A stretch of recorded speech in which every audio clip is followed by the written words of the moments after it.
चे प्रतिस्पर्धी शत्रू असले तरी एक काळ असा होता की या दोघांमध्ये जय सारखी घट्ट मैत्री होती. या दोन्ही देशांमध्ये चांगले राजनैतिक संबंध होते. तसेच दोन्ही देश एकमेकांना लष्करी आणि गुप्तचर माहिती सुद्धा देत होते. हे दोन्ही देश मिळून दुसऱ्या देशांवर हल्ले सुद्धा करत होते. मात्र आता हे दोन्ही देश एकमेकांचे कट्टर शत्रू बनलेले आहेत. सुरुवात करूयात इराण आणि इस्रायल यांच्यातील मैत्रीपासून. इस्रायलची स्थापना 1948 मध्ये झाली. त्यापूर्वी हा देश ब्रिटिशांच्या ताब्यामध्ये होता. इस्रायलच्या स्वतंत्र अस्तित्वाला अमेरिका आणि सोव्हिएत युनियनची मान्यता होती, परंतु अरब देश या मान्यतेसाठी तयार नव्हते. त्यामुळे या देशांनी इस्रायलच्या स्थापनेनंतर लगेचच अरब देशांनी या देशावर हल्ला केला. मात्र इस्रायलने हे युद्ध जिंकलं. इराणमध्ये रजा पहलवी हे देशाची सूत्र सांभाळत होते. त्यांनी इराणला धर्मनिरपेक्ष राष्ट्र बनवलेलं होतं. या मैत्रीची सुरुवात 1950 मध्ये झाली, कारण त्यावेळी इराणने इस्रायलला व्यावहारिकदृष्ट्या मान्यता दिलेली होती. जेव्हा इस्रायलला मोठ्या पाठिंब्याची गरज होती किंवा आवश्यकता होती, त्यावेळेस इराणकडून इस्रायलला नेहमीच पाठिंबा मिळत राहिलेला होता. त्यानंतर तुर्कीने देखील इस्रायलला पाठिंबा दिलेला होता. जेव्हा जेव्हा इजिप्त, इराक, सिरिया यासारखे मोठे देश इस्रायलच्या विरुद्ध बोलले, त्यावेळेस इराणकडून इस्रायलला पूर्वी पाठिंबा मिळत राहिलेला होता. इतकंच काय तर संरक्षण क्षेत्रात दोन्ही देश एकमेकांना सहकार्य करत होते. इस्रायल आणि इराण यांच्यातील मैत्री वेळेनुसार वाढत गेली. या दोन्ही देशांमध्ये गुप्तचर संस्था त्यांच्या सामायिकपणे काम सुद्धा करू लागल्या. इराणची गुप्तचर संस्था साबक आणि इस्रायलची गुप्तचर संस्था मोसाद यांच्यामध्ये यांच्या एजंटना प्रशिक्षणही दिलं जात होतं. इराणी सैनिक सबमशीन गन आणि इतर शस्त्रास्त्रांचे प्रशिक्षण घेण्यासाठी इस्रायलमध्ये जात असत. त्यानंतर इराण आणि इराक यांच्यामध्ये संघर्ष झाला. दरम्यान इस्रायलने आपल्या मित्राला त्यावेळेस इराणला मदत देखील केली. 1960च्या दशकामध्ये इस्रायलला इराणकडून नियमितपणे तेलाचा पुरवठा व्हायचा. इराणने आस्कलोन पाईपलाईन टाकलेली होती, ज्याद्वारे इस्रायलला तेल जात असे. त्या बदल्यात इस्रायलने इराणला शेती, सिंचन, शस्त्रास्त्रांचे तंत्रज्ञान दिले. इतकंच काय तर दोघांनी मिळून सोबत एक उपक्रमही राबवला होता. इराण आणि इस्रायल एकत्र येऊन प्रोजेक्ट फ्लॉवर हा क्षेपणास्त्र कार्यक्रम देखील त्यांनी सुरू केलेला होता. या कार्यक्रमाचे उद्दिष्ट अणुऊर्जेवर चालणारी पाणबुडी क्षेपणास्त्र विकसित करणे हा होता. क्षेपणास्त्र असेंब्ली प्लांट देखील स्थापन करण्यात आलेला होता. मात्र इराणमधील शाह यांची सल्तनत सत्ता संपल्यानंतर हा प्रकल्प रद्द करण्यात आला. इराण, इस्रायल हे दोन्ही देश एकमेकांचे शत्रू कसे बनले? इराणमध्ये 1979 साली इस्लामिक क्रांती झाली आणि शाह यांना पदावरून काढून टाकण्यात आलं. यामुळे इस्रायल आणि इराणमधील मैत्री तुटली आणि या दोन्ही देशातील शत्रुत्व वाढलं. इराण एक इस्लामिक देश बनला आणि त्यांनी इस्रायलला क्रमांक 1चा शत्रू संबोधायला सुरुवात केली. इस्रायल हा आपला शत्रू आहे असं म्हणायला त्यांनी सुरुवात केली. इराणने हमास यासारख्या दहशतवादी संघटनांना इस्रायलच्या विरोधामध्ये मोठा पाठिंबा दिला. हळूहळू इस्रायलला असं वाटू लागलं की इराण हा आपल्यासाठी धोका आहे. त्यामुळे त्यांच्यातील संघर्ष आणखीनच वाढत गेला आणि परिणामी याचं रूपांतर युद्धामध्ये झालं.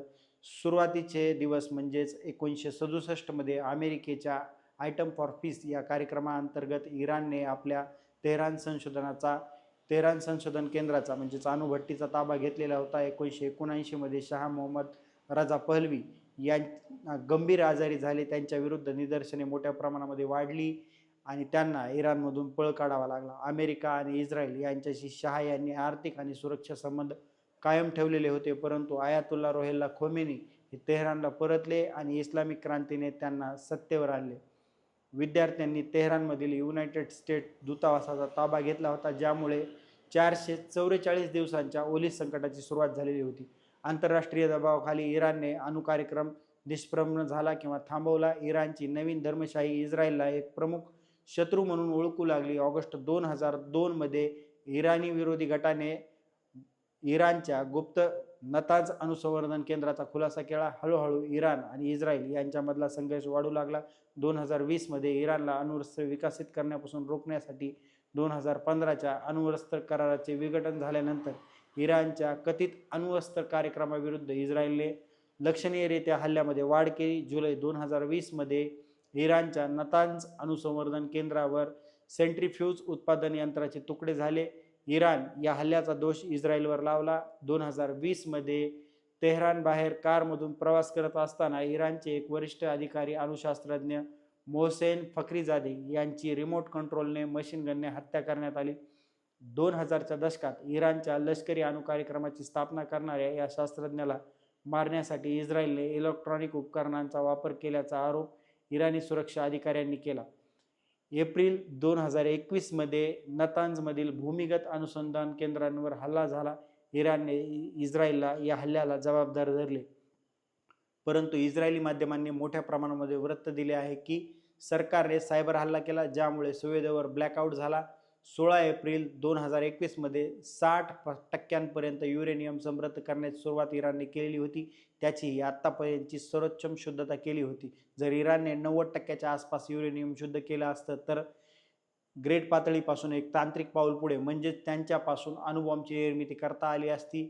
जून 2022 मध्ये इस्रायलने वेगवेगळ्या शहरांमध्ये 3 दिवसाच्या अंतराने 2 अणुशास्त्रज्ञांना विष म्हणजेच पॉयझन दिल्याचा आरोप केला. 1941 ते 42 पासून इराणमध्ये मोहम्मद रजा पहलवी यांचे शासन होते, पण इराणमध्ये 1979 साली इस्लामिक क्रांती झाली आणि सत्ता पलट झाला. आयातुल्ला खामेनी यांच्या नेतृत्वाखाली इराणमध्ये मोठा उठाव होऊन ही क्रांती झाली. मोहम्मद रजा पहलवी यांना इराण सोडावं लागलं. त्यानंतर जागतिक राजकारणातील बरीचशी समीकरणं बदलली. त्यांच्या या शासनकाळामध्ये इराणचे आणि अमेरिका आणि इस्रायल यांच्यासोबत इराणचे चांगले संबंध होते. आयातुल्ला खामेनी सत्तेवर येताच या दोन्ही देशांसोबत इराणचे शत्रुत्व वाढले. आयातुल्ला खामेनी हे इराणचे सर्वोच्च नेते आहेत. त्यांचा शब्द इराणमध्ये अंतिम मानला जातो. आज इस्रायल इराण यांच्यामध्ये सुरू झालेला संघर्ष जरी आज दिसत असला तर त्याची मुळं इस्लामिक क्रांतीमध्ये दडलेल्या 1979 नंतर झालेल्या इस्लामिक क्रांतीमध्ये आहेत. इराणमध्ये वेगवेगळे पंतप्रधान झाले, मंत्री बदलले, सर्वोच्च सत्ता केंद्र मात्र आयातुल्ला खामेनी हेच आहे. इस्लामिक राजवट तिथे आहे, तिथे महिलांना फारसे अधिकार नाहीत. मध्यंतरी त्यावरून इराणमध्ये एक मोठा उठाव सुद्धा झाला होता.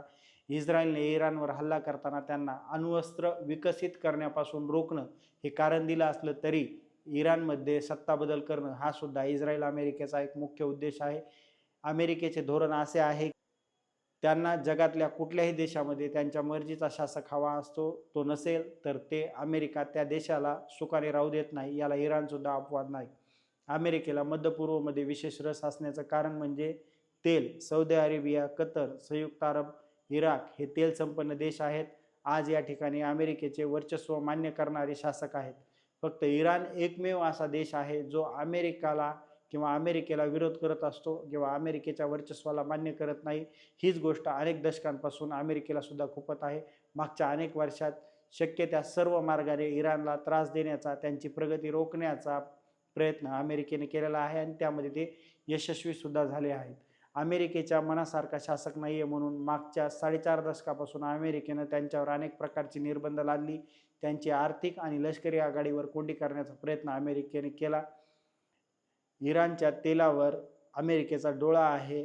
या सगळ्या आव्हानांना परिस्थिती देत सामना करत आयातुल्ला खामेनी यांचं शासन इराणमध्ये आजही टिकून आहे. या सगळ्या घडामोडीमध्ये आपल्याला एक गोष्टीचा नेहमी विचार पडला असेल की सगळे मुस्लिम देश इराणच्या सोबत का नाहीत किंवा इराणला साथ का देत नाहीत. आर्थिक जगामध्ये आर्थिकदृष्ट्या संपन्न असलेले असे काही मुस्लिम देश आहेत ज्यांना मुस्लिम वर्ल्डचे नेतृत्व करायचे आहे. यात सौदी अरेबिया, कतर, तुर्की, इराक या 4 देशांची नावं प्रामुख्याने घ्यावी लागतील. यात पुन्हा शिया सुन्नी असा वाद आहे. इराण हा एक शिया बहुल मुस्लिम देश आहे. त्यामुळे इस्रायल विरुद्धच्या युद्धामध्ये अन्य मुस्लिम देश जाहीरपणे इराणची मदत करताना कुठेही दिसत नाहीत. इराणच्या बाजूला असलेला जॉर्डन हा मुस्लिम देश वेळोवेळी इस्रायलला साथ देताना आपण पाहिलेला असेल. आयातुल्ला खामेनी यांना मुस्लिम जगाचं नेतृत्व करण्याची महत्त्वाकांक्षा आहे. त्यामुळे इराणकडून नेहमी अमेरिका आणि इस्रायल यांच्या विरोधामध्ये आक्रमक भाषा वापरली जाते किंवा ती केली जाते. इस्रायल एक मध्य पूर्वेतील एक छोटासा देश आहे. त्याच्या सर्व सीमा मुस्लिम देशांना लागून आहेत. इस्रायलच्या अस्तित्वापासूनच या मुस्लिम देशांना इस्रायल खुपत आहे. मुस्लिम देशांनी इस्रायलला बरोबर युद्ध लढलं. त्यात त्यांना असं वाटलं की आपण इस्रायलला सहज संपवू शकू, पण इस्रायलने या देशांचा दारुण पराभव केला. इस्रायल यांना पुरून उरला. एकाच वेळी 4-4, 5-5 देशांना इस्रायलने लोळवलं. हीच ताकद इराणला सुद्धा खुपते. इस्रायलने पद्धतशीरपणे एकाएकाचा कार्यक्रम सुरू केला. इस्रायलला त्रास देण्यासाठी त्यांच्या सभोवताली इराणने पॅलेस्टाईन, हमास, अब्दुल्ला आणि सिरियामध्ये दहशतवादी संघटनांचं जाळं उभा केलं. थेट इस्रायलच्या विरोधामध्ये कधीही इराण लढत नव्हता किंवा उघडपणे कधीही त्यानं इस्रायलवर हल्ला केलेला नव्हता. दहशतवादी संघटनांच्या माध्यमातून इस्रायलला त्रास देण्याचं काम सुरू होतं. 7 ऑक्टोबर 2023 रोजी हमासच्या दहशतवाद्यांनी इस्रायलमध्ये नरसंहार केला. त्यानंतर सगळं चित्र बदललं. इस्रायलने यानंतर पद्धतशीरपणे एकेकाचा कार्यक्रम सुरू केला, त्यांची ताकद कमी केली. त्यानंतर हमास लेबनॉनच्या विरोधामध्ये ऑपरेशन सुरू केलं. त्यांचा प्रमुखांसह अनेक दहशतवादी मारले. त्यांचे रॉकेट, क्षेपणास्त्र याचा साठा संपवला. इस्रायलने टार्गेट होतं आता इराणची शक्ती जर वेळीच कमी केली नाही तर भविष्यात आपल्या अस्तित्वाला धोका आहे असं इस्रायलला वाटतं. त्यामुळे चांगल्या प्रकारे इस्रायल हे ओळखून आहे की इराण येणाऱ्या काळामध्ये इस्रायलला अस्तित्वाला धोका आहे. असं असल्यामुळे इस्रायलने वेळोवेळी कधी सायबर हल्ले करून तर कधी त्यांच्या शास्त्रज्ञांची हत्या करून त्यांच्या कार्यक्रमाला, त्यांच्या अणुप्रकल्पाला खीळ बसवलेली आहे. त्यांचा अणुबॉम्ब बनवण्याचा प्रकल्पाचा वेग कमी केलेला आहे. एका रिपोर्टनुसार इराणने 60% शुद्ध युरेनियम संवर्धन केलं होतं. जर त्यांनी 90% युरेनियम संवर्धन शुद्ध केलं असतं तर त्यापासून त्या अणुबॉम्बची निर्मिती त्यांना करता आली असती. अणुबॉम्ब बनवण्यासाठी युरेनियम हा सर्वात महत्त्वाचा घटक आहे. अजून त्यांनी 20 ते 30% शुद्ध युरेनियम केलं असतं तर त्यापासून ते 10 अणुबॉम्ब बनवू शकत होते.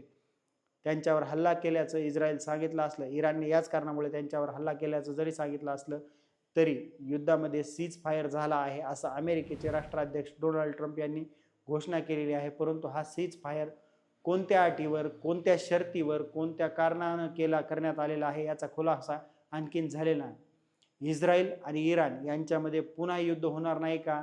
हे कशावरून? इराणने आपला अणुसंवर्धन कार्यक्रम थांबवलेला आहे का? आता नेमकं कोणत्या कारणावरून इराणवर हल्ला करणार नाही किंवा इस्रायल इराणवर हल्ला करणार नाही किंवा अमेरिका पुन्हा या दोन्ही देशांमध्ये उडी मारणार नाही, असं कुठलंही कारण अद्याप समोर आलेलं नाही. खरंच इराणचे अणुसंवर्धन केंद्र नष्ट झाले आहेत का? इराण पुन्हा अणुबॉम्ब बनवण्याचा प्रयत्न करणार नाही का? बनवलाच तर याचे परिणाम नक्की काय होतील? पेंटागॉनच्या लीक झालेल्या अहवालामध्ये नेमकं काय आहे? यावर डोनाल्ड ट्रम्प यांचं म्हणणं आहे की शनिवारी 21 जूनला अमेरिकेने इराणवर केलेल्या हल्ल्यामध्ये पेंटागॉनने त्यांच्यावर प्रश्नचिन्ह उपस्थित केलेले आहेत. या हल्ल्याचे इराणच्या अणुकार्यक्रमाला पूर्णपणे नष्ट झालेला आहे का असा प्रश्न पेंटागॉनच्या केलेला आहे. फोर्डो, नतांज आणि उपसाहान अशा या इराणच्या 3 अणुकेंद्रावर अमेरिकेने बॉम्बने हल्ला केला होता. जमिनीतील 61 मीटर आत जाऊन स्फोट घडवून शकणारा अमेरिकेने सर्वोच्च बॉम्बने त्यांच्यावर हल्ला केलेला होता. इराणची अणुकेंद्र मुख्य दरवाजे बंद झाले असं सांगण्यात येत होतं. इराणच्या इमारती नष्ट झालेल्याचं काही नुकसान झाले. बहुतेक भूमिगत अमेरिकेच्या हल्ल्यानंतर सॅटेलाईटमधल्या फोटोजमध्ये इराणच्या फोर्डो अणुकेंद्राजवळ मोठमोठाले खड्डे दिसत आहेत. सूत्रांनी अमेरिकन माध्यमांना सांगितलेल्या माहितीनुसार हल्ल्यामुळे इराणच्या अणुकार्यक्रमाला फक्त काही महिने मागे गेला आहे. तो पुन्हा सुरू व्हायला वेळ लागणार नाही. इराणला उत्खनन करून दुरुस्त करण्यात किती वेळ लागेल यावर तो अवलंबून असेल असंही सांगण्यात येत आहे. आधी इराणने संवर्धन केलेल्या युरेनियमचा काही भाग दुसऱ्या ठिकाणी पाठवून दिला होता. हल्ल्यासाठी अमेरिकेनं JB-57 हा त्यांच्याकडच्या सर्वात मोठ्या बॉम्बचा वापर केलेला होता. भूमिगत अणुकेंद्र नष्ट करण्यात हा बॉम्ब पटाईत असल्याचं म्हटलं जात आहे. हल्ल्यानंतर अमेरिकेच्या लष्कराचे सर्वोच्च अधिकारी जनरल डॉन केन यांनी म्हटलं होतं की तिन्ही केंद्राचं मोठं नुकसान झालेलं आहे, पण आतल्या भागात किती नुकसान झालं त्यातून स्पष्ट होत नाही. इराणच्या सरकारी चॅनलच्या अधिकाऱ्यांनी देखील सांगितलं होतं की आधीच रिकामा करण्यात आलेलं होतं. जे अनुसंधान केंद्र होती ती आधीच रिकामी करण्यात आलेली होती. या हल्ल्यामुळे त्यांचं कुठलंही नुकसान झालेलं नाही असं इराणने स्पष्टपणे त्याच वेळेस सांगितलेलं होतं. आता या सगळ्या घडामोडीवर, पेंटागॉनच्या अहवालावर अमेरिकेचे राष्ट्राध्यक्ष नेमकं काय म्हणालेले आहेत? तर त्यांचं असं म्हणणं आहे की या बातम्या सगळ्या फेक न्यूज आहेत.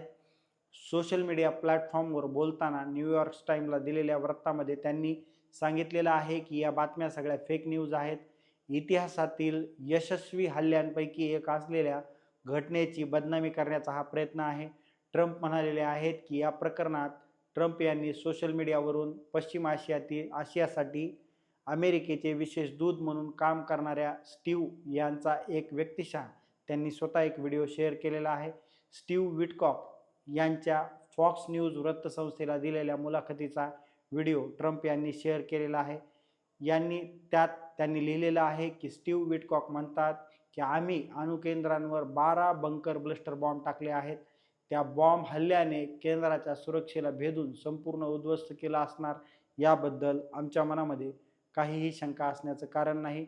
आमचे उद्दिष्ट पूर्ण झालेले नाही असं म्हणणाऱ्या अहवालाला काहीही आधार नाही. म्हणजेच पेंटागॉनच्या अहवालाला त्यांनी स्पष्टपणे नकार दिलेला आहे. तो अहवाल खोटा आहे असं त्यांनी स्पष्टपणे सांगितलेलं आहे. आमच्या बॉम्बने पूर्ण काम केलं आहे असं संरक्षण मंत्री पीट हेगसेट यांनी विधान केलेलं आहे. त्यांचं म्हणणं आहे की हल्ल्याने अणुसंवर्धन केंद्राची क्षमता पूर्णपणे नष्ट झालेली आहे, पूर्णपणे उद्ध्वस्त झालेली आहे. असं जरी असलं तरी पुन्हा इराण अणुसंवर्धन केंद्र किंवा अणुबॉम्ब बनवण्याचा प्रयत्न करणार नाही. हे कशावरून? किंवा इस्रायल आणि इराण यांच्यामध्ये पुन्हा काही काळाने युद्ध होणार नाही किंवा त्यांच्यामध्ये संघर्ष होणार नाही किंवा हे देश एकमेकांवर प्रतिहल्ले करणार नाहीत. अमेरिका यामध्ये पुन्हा उडी घेणार नाही. हा सीज फायर नेमका कोणत्या अटी शर्तीवरून करण्यात आलेला आहे याची अद्याप स्पष्टता आलेली नाही. सध्या तरी हा सीज फायर मान्य करण्यात येत आहे, परंतु या सगळ्या युद्धामध्ये आणखीन एक गोष्ट चर्चेमध्ये आलेली होती. ती गोष्ट म्हणजे होर्मुझची समुद्रधुनी, स्टेट ऑफ होर्मुझ म्हणजेच हा जलमार्ग इराण बंद करणार असल्याच्या चर्चाही या संघर्षादरम्यान बऱ्याच वेळा होत होत्या. भारतावर देखील याचा गंभीर परिणाम झाला असता. कच्च्या तेलाच्या किमती खूप मोठ्या प्रमाणामध्ये वाढल्या असत्या, महागाई वाढली असती, भारताच्या अर्थव्यवस्थेवर याचा नकारात्मक परिणाम झाला असता. होर्मुझची समुद्रधुनी म्हणजेच स्ट्रेट ऑफ होर्मुझ जगातील हा महत्त्वाचा तेल वाहतूक करण्याचा मार्ग आहे. ज्या मार्गावरून सुमारे जगातील 25% तेल व्यापार होतो. त्यामुळे हा मार्ग बंद झाल्यास तेल आयात करणाऱ्या किंवा तेलाच्या किमतीमध्ये मोठ्या प्रमाणामध्ये वाढ झाली असती, महागाई वाढली असती. तेलाच्या वाढत्या किमतीमुळे देशाच्या अंतर्गत दैनंदिन जीवनावर सुद्धा याचा किंवा वस्तूंवर मोठा परिणाम झाला असता. किमतींमध्ये मोठ्या प्रमाणामध्ये वाढ झाली असती आणि त्याचा परिणाम आपल्याला आत्ता तात्काळ जरी दिसला नसता तरी काही काळाने याचा परिणाम दिसला असता. अर्थव्यवस्थेवर सुद्धा याचा नकारात्मक परिणाम झाला असता. तेलाच्या वाढत्या किमतीमुळे भारताच्या अर्थव्यवस्थेवर सुद्धा निश्चितच याचा नकारात्मक परिणाम आपल्याला पाहायला मिळाला असता. भारताला इतर देशांकडून तेल घ्यावं लागलं असतं, परंतु त्याचा आयात खर्च वाढला असता. भारत करतो त्याचा सुद्धा खर्च मोठ्या प्रमाणामध्ये वाढला असता. होर्मुझ स्ट्रेट हा सगळ्यात जवळचा मार्ग आहे. यामुळे भारत, रशिया आणि अफगाणिस्तान यासारख्या देशांसोबत व्यापार करण्यास भारताला मदत मिळते. शिवाय या संघर्षामध्ये आणखीन एक गोष्ट चर्चेमध्ये आली होती भारतासाठी, ती म्हणजे चाबार पोर्ट. चीन आणि पाकिस्तानला बगल देऊन या मार्गे भारत व्यापार करू शकतो. त्यामुळेच भारताने इराणमध्ये चाबार पोर्ट 10 वर्षाचा करार केलेला आहे. भारताला चीन आणि पाकिस्तानला पर्याय द्यायचा जर असेल तर चाबार पोर्ट हा भारतासाठी अत्यंत गरजेचा आहे. आता ही माहिती तुम्हाला नेमकी कशी वाटली हे आमच्या या यूट्यूबच्या कमेंट बॉक्समध्ये कमेंट करून नक्की कळवा आणि आवर्जून कमेंट करा. आपलं मत नक्की नोंदवा.